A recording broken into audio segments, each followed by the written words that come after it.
최초에 준비했던 말씀은 출애굽기 23장 1절에서 9절 말씀이었습니다. 근데 중간에 본문을 바꿨습니다. 지난주 말씀과 연결선상에서 그리고 이번 주 성경 읽기 범위 안에 있는 내용들을 줄거리로 해서 32장 말씀을 전하려고 합니다. 5년 전쯤에 배경교회에서 이 본문으로 한번 전한 적 있기는 합니다. 군대 이야기 오늘도 잠깐 하려고 합니다. 아마 사회도 비슷할 것입니다. 군대 지휘관으로 취임하게 되면 약 1개월 동안 부대 전반에 대한 파악을 먼저 합니다. 부대 인원, 장비, 그리고 작전, 기타 등등 자기에게 부여된 임무, 부대 안전관리, 부대 인원관리, 자기 관할에 있는 모든 것들을 철저히 파악, 분석해서 앞으로 부대 지휘를 어떻게 하겠습니다라는 보관을 만들어냅니다.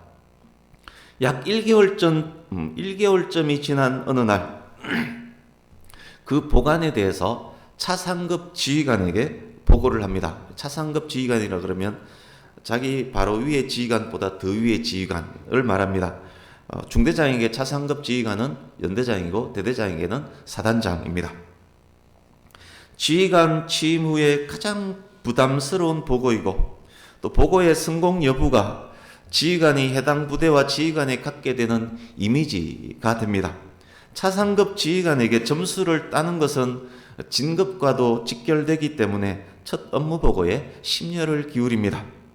업무보고 일정이 잡혔습니다. 주변 청소, 도색은 말할 것도 없습니다. 병사들의 복장 정리 깨끗하게 합니다. 작전 계획 브리핑을 위해서 상황판도 새로이 만듭니다.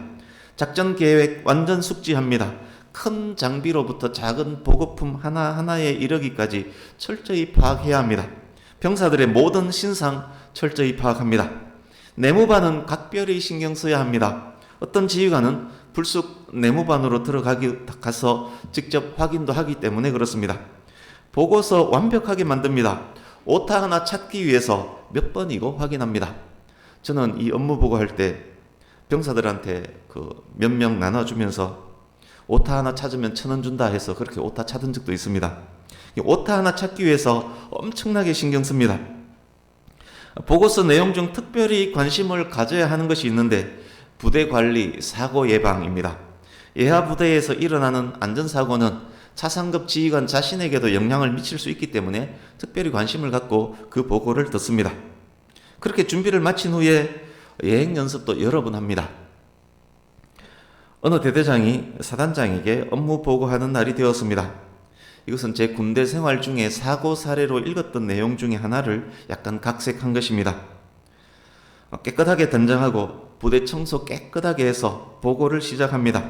최상석에는 별 2개 사단장이 앉아있고 사단장 좌우에는 연대장과 그리고 수행하는 사단 참모들이 앉아있습니다. 맞은편에는 대대장이 앉아서 이제 보고를 합니다.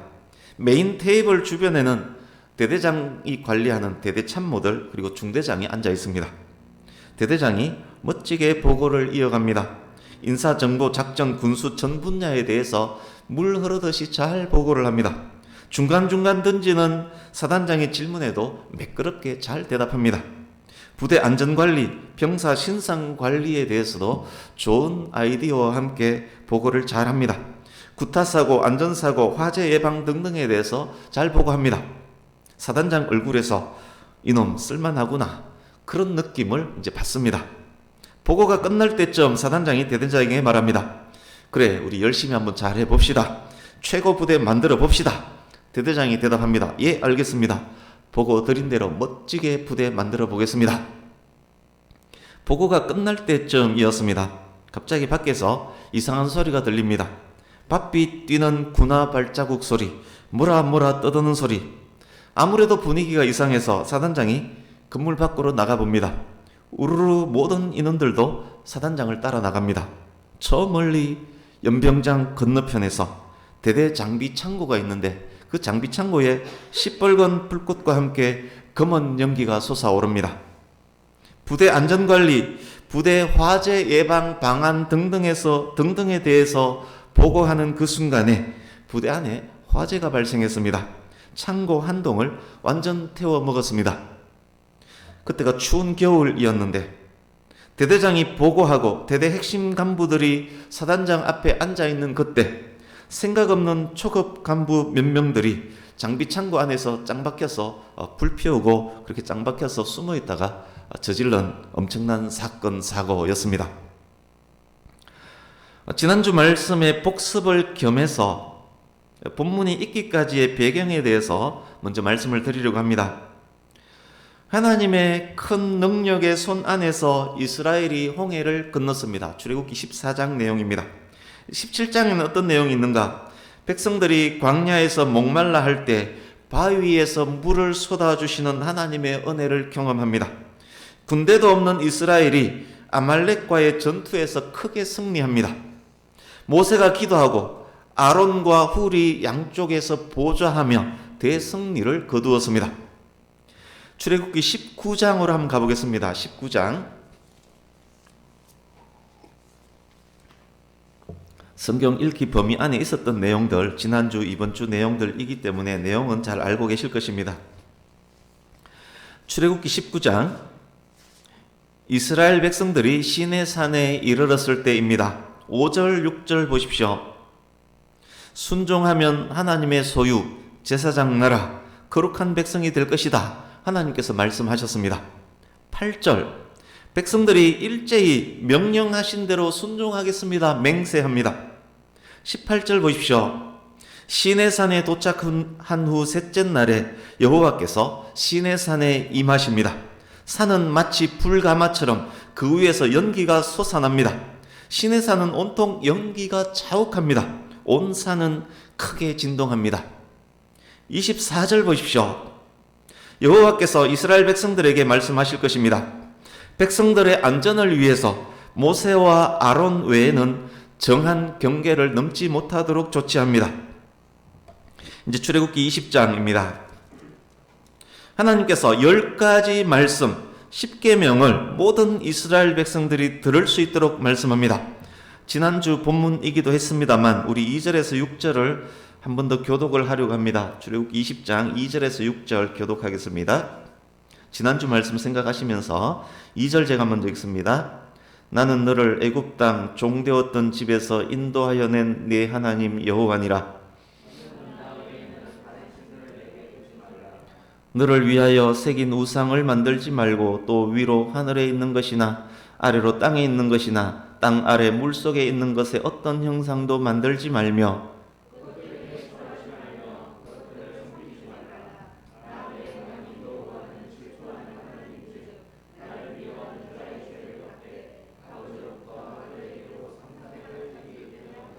같이 읽습니다. 나를 사랑하고 내 계명을 지키는 자에게는 천대까지 은혜를 베푸느니라. 아멘. 말씀드렸듯이 10계명은 여호와께서 이스라엘에게 직접 말씀하신 핵심되는 계명, 모든 계명의 핵심 압축입니다. 하나님께서 직접 핵심 계명을 모든 이스라엘이 듣도록 말씀하셨습니다. 21절 보십시오. 하나님께서 말씀하시는 것을 직접 듣는 것 자체가 너무도 두려웠기 때문에 백성들이 모세에게 말했습니다. 죽을까 무서워서 하나님으로부터 직접 들을 수가 없습니다. 모세 당신이 듣고 우리에게 전달해 주세요. 이건 역시 지난주 설명을 드렸습니다. 그래서 백성들은 멀리 있고 모세 혼자 높은 산으로 올라갑니다. 이제 20장 22절부터 눈으로 쭉 읽어 내려가시면서 들으시기 바랍니다. 이거는 모세만이 듣고 있는 말씀입니다. 하나님께서 이스라엘 백성이 지켜야 할 법과 규례들을 일러주십니다. 제단은 어떻게 만들고, 종은 어떻게, 폭행 처리는 어떻게, 가축의 주인은 어떻게, 배상은 어떻게, 도덕, 공평, 안식년, 안식일, 지켜야만 하는 절기들에 관한 법은 이러이러하다. 그렇게 말씀하고 계십니다. 24장 3절을 보십시오. 이제 그렇게 쭉 말씀을 했습니다. 24장 3절. 모세가 내려와서 하나님께서 일러주신 법들을 백성들에게 전합니다. 백성들이 한 목소리로 이렇게 대답합니다. 하나님의 말씀을 다 준행하겠습니다. 4절에서 8절 보십시오.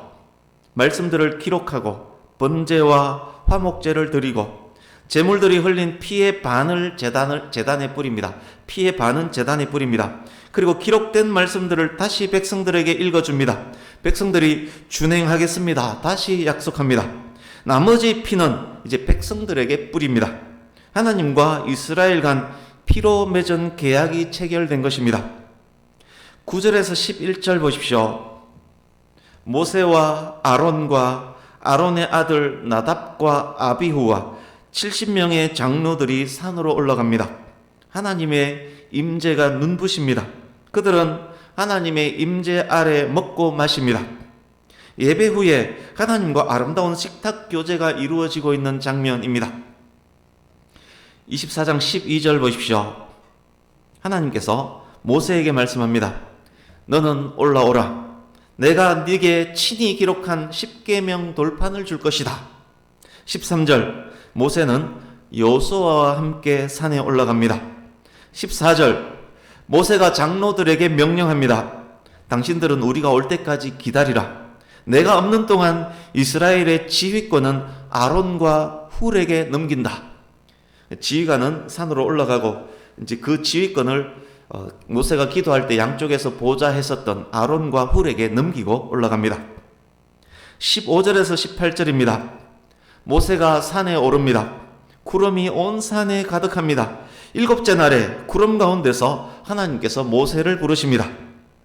하나님의 임재가 있는 시내산 위에는 화산에서 뿜어져 나오는 불보다 더 강력한 불 같은 것이 보입니다. 여호와 임재의 상징입니다. 어느 장소에 여호수아를 남겨두고 모세 혼자 빽빽한 구름, 맹렬한 불꽃이 있는 그곳으로 들어갔습니다. 그곳에서 40일 낮밤을 지냅니다. 24장 18절 이 부분 잘 기억하시고 이제 25장부터 31장까지를 천천히 넘기면서 제목 위주로 보시기 바랍니다.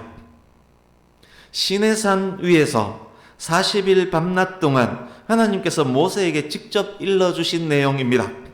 나를 위한 성소를 지어라.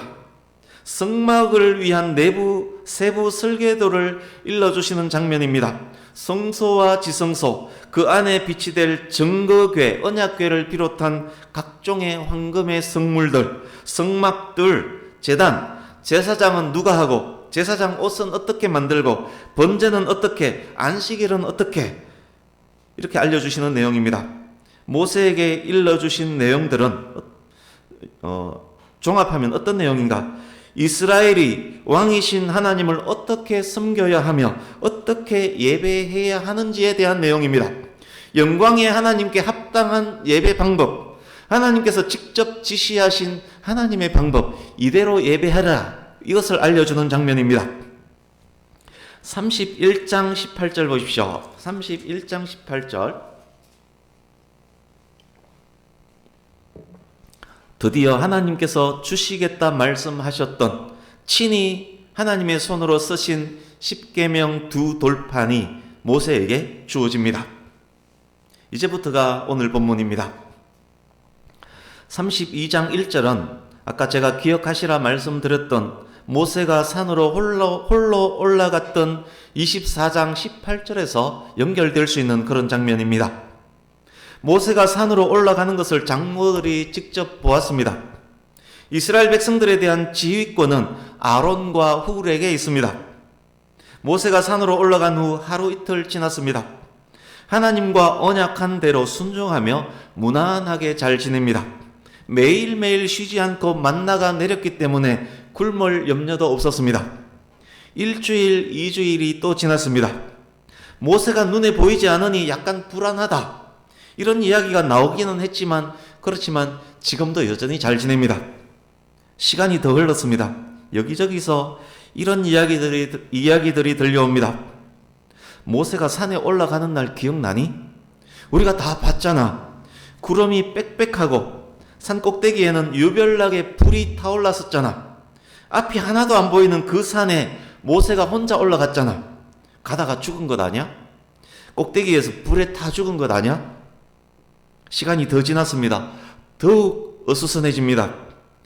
불에 타 죽지는 않았다 하더라도 지금쯤이면 굶어서라도 죽었겠다. 에녹처럼 하나님이 데리고 가버리셨나?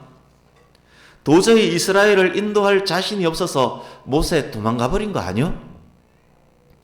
삐딱한 생각은 계속 삐딱한 생각을 만들게 마련입니다. 불안한 생각은 더욱 불안한 생각으로 이끌어가기 마련입니다. 모세가 산으로 갈 때 있었던 그 구름이 여전히 산 꼭대기에 있는데 그 속에서 안전하게 머물고 있으리라 그렇게 충분히 결론 내릴 수 있었는데도 사람들이 삐딱해졌습니다. 모세가 지휘권을 아론과 훌에게 넘겼기 때문에 아론과 훌의 지휘를 받으면 되는데 아론과 훌은 그들의 눈에 차지 않았습니다. 1절 뒷부분 보십시오. 32장 1절 뒷부분. 모세를 우리를 애굽에서 인도하여 낸 사람이라고 부릅니다. 지금의 그들에게 하나님도 아론도 훌도 별 관심의 대상이 되지 못합니다. 지금의 그들을 불안하게 하는 것은 눈앞에 보이지 않는 모세입니다. 그래서 눈앞에 보이는 무언가가 지금 꼭 필요합니다. 무리를 지어서 아론에게로 몰려갑니다. 아론에게 이르러 1절에 있습니다. 아론에게 이르러. 이르러로 번역된 원어는 무엇을 대적하여 의미에 가진 전치사 R이란 단어입니다. 모여서 씩씩대며 잡아먹을 기세로 아론에게로 온 것입니다. 쇠파이프 들고 몰려온 폭력배들, 그 상상을 하면 맞을 것입니다. 와서 맨 먼저 하는 말을 보십시오. 일어나라. 현재 자기들의 지도자인 아론에게 지금 이렇게 말하고 있습니다. 이 자식아 일어나. 지금 세월 좋게 앉아있을 때냐? 우리를 인도한 모세, 그 인간이 죽었는지 살았는지 깜깜한데 우리를 그냥 이대로 내버려 둘 거야? 불안해서 못 살겠다. 우리를 위해서 우리를 인도할 신을 만들어라.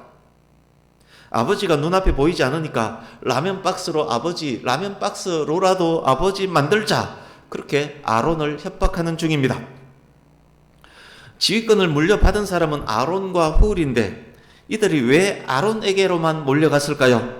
모세의 형이기 때문일까요? 유대인의 전성에 의하면 이들 요구에 훌이 반대하자 군중들이 몰려들어서 돌로 쳐 죽였다라고 그렇게 전해 내려오고 있습니다. 만약 그것이 사실이라면 본문 이후로 훌이 성경에 등장하지 않았던 중요한 설명이 될 것입니다. 어쨌든 아론이 군중들의 기세에 완전 눌렸습니다. 반대하던 훌이 돌에 맞아 죽은 것이 사실이라면 더욱 그랬을 것입니다. 아론이 그들의 비위를 맞추고 그들과 타협합니다. 하나님을 향한 신앙도 신학적 소견도 굽힙니다. 이단과 사이비가 만들어지는 과정입니다. 군중들과 타협한 아론이 진리보다 인기에 영합한 아론이 무리들에게 금고리를 가져오라고 말합니다. 완악한 저들이 설마 귀한 금귀고리, 금팔찌 등을 가져올까? 그런데 3절 보십시오. 모든 백성들이 금고리를 떼어서 아론에게로 가져옵니다. 이단과 사이비에 빠지면 아까워하지 않고 자기 재산을 갖다 바칠 수 있음을 보게 됩니다. 이단과 사이비 교단이 돈이 많은 이유 또한 설명될 수 있을 것입니다. 4절입니다. 군중들의 요구에 부응하는 아론의 빠른 손놀림 보이지 않습니까? 금고리를 받아서 부어서 조각칼로 새겨서 하나님을 새긴 형상으로 만들지 말라는 이 계명을 직접 들은 지 얼마 되었다고, 순종하겠습니다 피해 맹세한 지 얼마 되었다고 금으로 부어서 새겨서 하나님의 형상을 만듭니다. 필름이 지금 막 빨리 돌아갑니다. 빠른 손놀림에 빠른 배경음악이 흐릅니다. 어느새 송아지 형상 하나가 떡하니 만들어집니다. 금송아지를 만든 후 아론이 말합니다. 여러분들이여, 이스라엘 사람들이여, 이것이 너희를 애굽 땅에서 인도하여 낸 신이다. 이 금송아지가 바로 하나님이시다. 경악할 사건이 벌어지고 있습니다. 아들이 라면 박스 세워놓고 아버지라고 말하고 있습니다. 이들 모두는 애굽에 내려진 10가지 재앙, 홍해 도하를 경험한 사람들입니다. 40여일 전에 바로 이 자리에서 하나님께서 말씀하시는 십계명을 직접 들었던 그들입니다. 내 앞에 다른 신을 두지 말라. 새긴 우상을 만들지 말라. 어떤 형상도 만들지 말고 그것들에게 절하지도 섬기지도 말라. 여호와의 이름을 망령되이 부르지 말라. 간음하지 말라. 그 음성을 직접 들은 그들이 형상을 만들어 그것을 하나님으로 섬기려고 합니다. 여호와의 이름을 망령되이 취급하고 있습니다. 갓 결혼한 신부가 금세 바람을 피고 있습니다. 순종하겠노라. 불순종시 목숨으로 갚겠노라. 피로 맹세한 그들이 지금 금송아지를 만들었고 금송아지를 일컬어 애굽에서 자기들을 인도한 하나님이라고 부르고 있습니다. 사단장의 훈시가 전해지고 대대장은 잘하겠다라고 다짐하는 그 순간에 부대의 안전에 최선을 다하고 사고 없는 부대를 만들겠다라고 다짐하고 있던 그때에 대대장의 부하들은 구석진 창고에서 불장난하고 있는 것과 매우 흡사합니다. 지금 모세는 하나님으로부터 하나님 임재의 상징인 성막의 설계도를 받고 있습니다. 왕이신 하나님의 임재를 위한 하나님께서 설계하신 황금의 성물을 기쁨으로 만들 생각을 하고 있습니다. 그런데 산 아래에서는 자기들 생각으로 송아지 형상으로 만들어 금을 뒤집어 씌우고 있습니다. 내려가서 설계도대로 성막을 완성해야지 맘먹은 모세의 다짐이 산산이 깨지고 있습니다. 대대장은 욕먹고 이미지 구기고 진급에 불이익 받고 그리고 처벌할 자 처벌하고 부대를 수습하면 되지만 이제 이스라엘 백성들은 어찌해야 합니까? 피를 뿌리면서 하나님의 말씀에 순종하겠다 계약을 체결한 그들 아닙니까? 불순종시 피로 갚겠다라고 목숨 걸고 언약한 그들 아닙니까? 이제 큰일 났습니다. 그래서 오늘 본문 이 장면은 출애굽기 전체에서 가장 긴장감을 유발하는 장면입니다. 애굽에서 종살이 할 때보다 홍해를 앞둔 사면 초가의 상황에서 벌어진 그때보다 더 긴장감을 유발하는 그런 장면입니다. 피로 언약을 체결했기 때문에 언약을 깨뜨리는 그 순간 그들은 모두 죽은 목숨이기 때문입니다. 여차하면 이스라엘이 사라질 수 있는 그런 위기에 지금 처해 있습니다. 5절입니다. 아론이 무엇을 보았느냐 하면 금송아지를 좋아하는 백성들의 반응을 보았다는 말입니다. 그래서 여기에서 아론이 이제 한 발짝 더 나갑니다. 송아지 앞에 제단을 쌌습니다. 하나님을 위해 쌓았던 제단과 동일한 제단을 만들었을 것입니다. 그 송아지 앞에 제단을 쌓고 절기를 선포합니다. 내일을 여호와의 절기로 지킨다. 그렇게 공포합니다.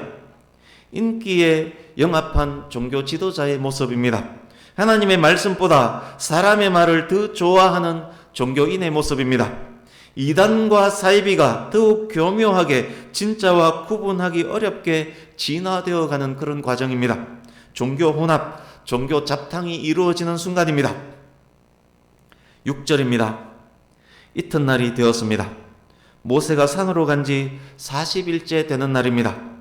아론이 선포한 금송아지 하나님을 위한 여호와의 절기가 되었습니다. 그 날이 되었습니다. 사람들이 일찍 일어납니다. 금송아지를 얼마나 기뻐했으며 절기를 얼마나 기다렸으면 그렇게 일찍 일어났겠습니까? 이단과 사이비에 빠지면 더욱 열심을 내는 이유를 짐작케 하는 그런 대목입니다. 우리 교회도 수시로 그 신천지가 찾아옵니다. 지금 게시판에 보면 제가 그 캡처해서 경고합니다. 무단 침입하지 마세요. 이렇게 제가 그 사람 사진을 캡처해서 붙여놓은 거 있습니다. 수시로 찾아와서 유인물 갖다 놓기도 하고 그리고 사진을 찍어 가더라고요. 보니까 사진도 찍어 가고 그리고 수시로 편지를 보냅니다. 교회에. 이단이 얼마나 열심인지 모릅니다. 예전에는 20대 중후반의 여성들이 많이 왔는데 지금은 40, 50대 중년의 여자분들이 그렇게 많이 다니고 있습니다. 이단과 사이비에 빠지면 더더욱 열심을 냅니다. 계속 말씀드리겠습니다. 그리고 소도 잡고 양도 잡고 염소도 잡아서 번제와 화목제를 금송아지에게 바칩니다. 하나님께 드렸던 번제, 화목제 방식 그대로 했을 것입니다. 송아지에게 제사한 후에 앉아서 먹고 마시며 일어나서 뛰어놉니다. 출애굽기 24장 11절에서 번제와 화목제를 하나님께 드린 후에 언약을 체결하고 하나님 앞에서 먹고 마셨던 아름다운 식탁 교제가 있었음을 확인했습니다.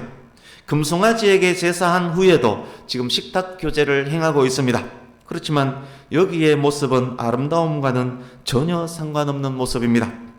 뛰어놀더라로 번역된 원어는 웃다, 흥을 돋우다 의미의 차크라는 단어입니다. 이 단어는 성적 의미까지 포함된 단어입니다. 이들이 먹고 마시며 춤추면서 엄란하게 놀고 있었던 것입니다. 쉽게 영화를 보면 이 장면을 잘 표현해 두었습니다. 엄란하게 춤추며 뛰어놀고 있는 장면입니다. 이들은 애굽 사람들이 송아지 형상에게 제사하고 춤추던 모습을 보았던 사람입니다. 종으로 살던 그들이 애굽의 제사 장면을 부러운 듯 보았을 것입니다. 어쩌면 이것이 그들 마음속으로 동경하는 제사의 방법이었는지 모르겠습니다. 이들이 애굽 사람이 행하던 이교적 행태를 여기서 그대로 하고 있습니다. 이단과 사이비의 행태는 결국 이렇게 난잡해집니다. 하나님의 뜻보다 인간의 원초적 욕망을 향하기 때문입니다. 어떻게 하나님의 백성 이스라엘이 이럴 수 있단 말입니까? 어떻게 하나님께서 말씀하신 10계명을 직접 들은 이들이 이럴 수 있다는 말입니까? 어떻게 10계명의 1, 2계명을 그토록 빨리 범할 수 있다는 말입니까? 율법이 사람을 의롭게 하지 못할 뿐만 아니라 거룩하게도 할 수 없음을 다시금 확인하게 하는 그런 장면입니다. 결국 이 일로 언약은 파기됩니다. 모세는 이스라엘을 살리기 위해서 하나님의 이름을 붙잡고 눈물의 중보 기도를 드려야만 했었고, 이 일로 주모자 3,000명이 처단되어야만 했습니다. 모세가 하나님께서 주신 그 두 돌판을 깨뜨려 버린 이유, 자기 백성들을 살리기 위해서 그랬습니다. 언약을 모세가 깨버린 겁니다. 그래야만 살릴 수 있기 때문에 그렇게 이해하시면 될 것입니다. 피로 맹세한 이스라엘 모두는 어떻게 되었을까요? 계약서대로 죽임을 당했을까요? 하나님께서 하나님의 이름을 위하여 구하는 모세의 기도, 하나님의 자비의 일을 간청하는 모세의 기도를 들으셨습니다. 문제 해결은 다른 그 무엇으로가 아닌 하나님의 자비하심으로입니다. 인간의 회복과 치유는 오직 하나님의 자비하심, 하나님의 은혜로입니다. 하나님의 은혜로 그들은 결국 용서는 받습니다. 이후의 내용들이 어떤 내용인가? 여러분께서 집에서 이번 주간에 읽어야 될 내용에는 새로운 돌판이 새겨지고 언약이 갱신되고 하나님의 임재로 인해 모세의 얼굴이 빛이 나게 되는 그런 장면입니다. 백성들이 기쁨으로 자기 소유들을 하나님께 드리고 하나님께서 말씀하신 대로 설계도대로 성막이 만들어지는 장면이 이후에 이제 나오게 됩니다. 이제 말씀을 마무리해 가겠습니다. 말씀 중에 언급했었던 이단과 사이비 관련 말씀을 조금 더 나누고 마치려고 합니다. 매우 광범위한 주제입니다만 오늘 본문과 관련된 부분만을 조금 더 설명을 드리겠습니다. 이단은 무엇이고 사이비는 무엇인가요? 말 그대로 이단은 끝이 다른 것, 다를 이 끝단입니다. 한자로 끝이 다른 것이고, 사이비는 비슷하지만 아닌 것입니다. 레벨로 따진다면 사이비는 좀 저급한 것이고 이단은 좀 더 이단 중에 고차원적인 것입니다. 분명 기독교로 시작했는데 끝에 가보니 전혀 다른 종교인 것, 이단입니다. 기독교와 비슷해서 기독교인 줄 알았는데 알고 보니 아닌 것, 이게 사이비입니다. 이단도 사이비도 하나님, 예수님, 성령님을 압니다. 우리가 가진 성경도 갖고 다닙니다. 성경에 대한 지식도 많습니다. 매우 거룩한 모습으로 예배도 합니다. 그렇지만 이단이고 사이비입니다. 오늘 말씀 제목을 한번 보십시오. 신을 만들라. 우리를 인도할 신을 만들라. 본문 1절에서 이스라엘 군중들이 아론을 겁박하면서 한 말입니다. 신을 만들라. 그런데 여러분, 사람이 만든 신이라면 그것이 신입니까? 사람이 만든 하나님이 하나님 맞습니까? 그것이 어떻게 사람을 인도한다는 말입니까? 세상에 이런 말도 안 되는 말이 어디에 있습니까? 내가 만든 신이 어찌 나를 인도할 신이란 말입니까? 그 신을 창조한 창조주가 나인데 그 신이 어찌 나를 인도할 수 있다는 말입니까? 돼지머리를 잘라서 철사로 웃기고 잘 삶아서 그것에 절하는 많은 사람들 있습니다. 만약 내가 그런 일을 한다면 도대체 나는 무엇입니까? 내가 잘라 올려놓은 돼지머리인데 그것에게 내가 절하면 나는 무엇이고 돼지머리는 무엇입니까? 라면 박스를 아버지라 여기고 내가 그것에게 인사한다면 나는 무엇이고 라면 박스는 도대체 무엇이란 말입니까? 오히려 라면 박스의 하나님이 내가 아닙니까?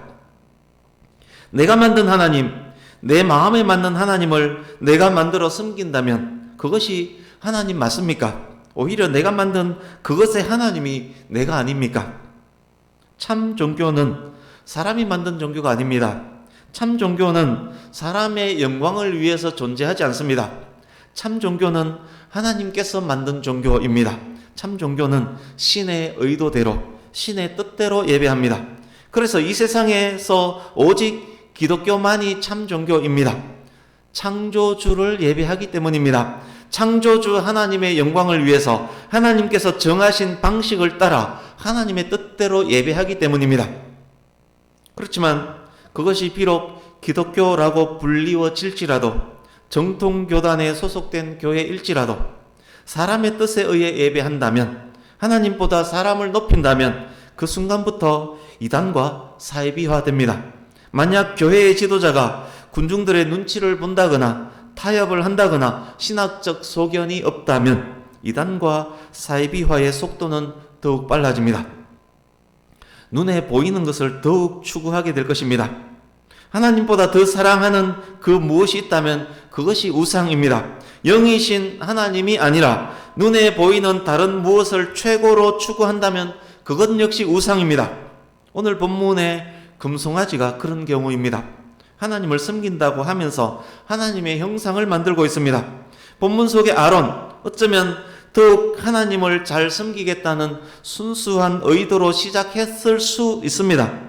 그러나 설사 그러했을지라도 일단 형상화되면 결국 그 형상 자체를 하나님으로 섬기게 됩니다.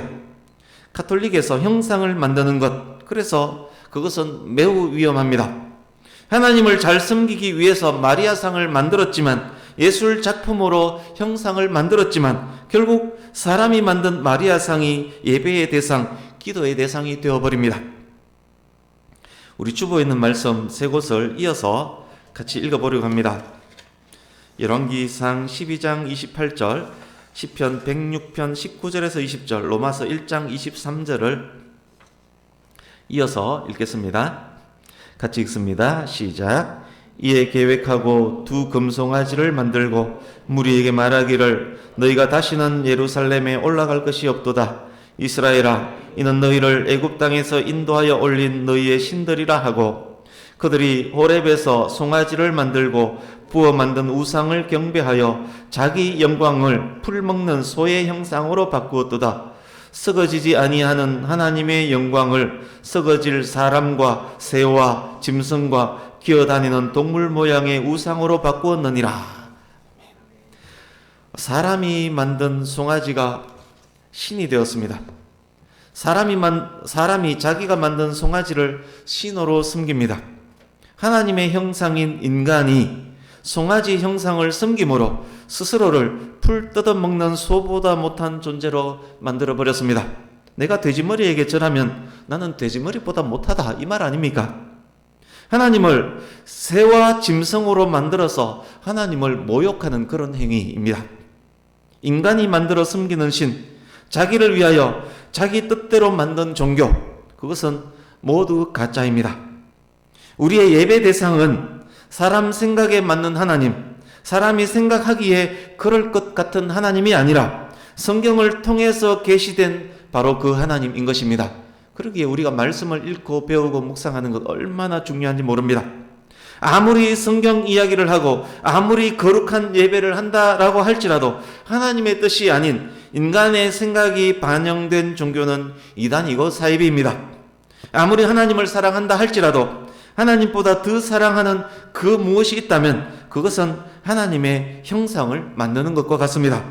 눈에 보이는 자식, 아내, 남편, 돈, 명예, 권력, 좋은 집 등등 모두 그래서 우상이 될 수 있는 것입니다. 우리 평생에 이단과 사입이 우상을 분별하는 그런 눈이 있기를 간절히 바랍니다.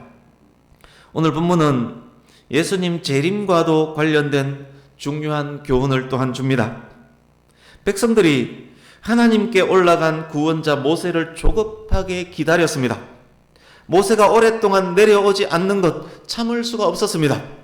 기다림에 지치게 되면 많은 유혹받습니다. 그래서 모세에 대해서 자기 나름의 해석을 합니다. 예수님의 재림을 기다리던 자가 예수님의 재림이 늦어지자 성경과 상관없는 자기 나름의 해석을 합니다. 수많은 이단과 사이비가 여기서 나온 것을 봐도 알 수 있습니다. 새로운 재림주를 만듭니다. 이미 재림했다고 우깁니다. 서두르며 함부로 속단하는 것, 믿음의 행동이 아닌 것입니다. 믿지 않는 자들을 향한 교훈도 여기에 있습니다. 믿지 않는 자들은 그가 어찌 되었는지 알지 못한다라고 말하는 사람들과 비슷합니다. 믿지 않는 자들은 주께서 강림하신다는 약속 어디에 있느냐라고 묻습니다. 예수의 재림은 있을 수 없다라고 믿는 사람들입니다.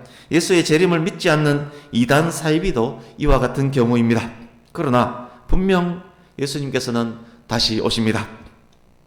여러분, 우상 숭배가 무엇입니까?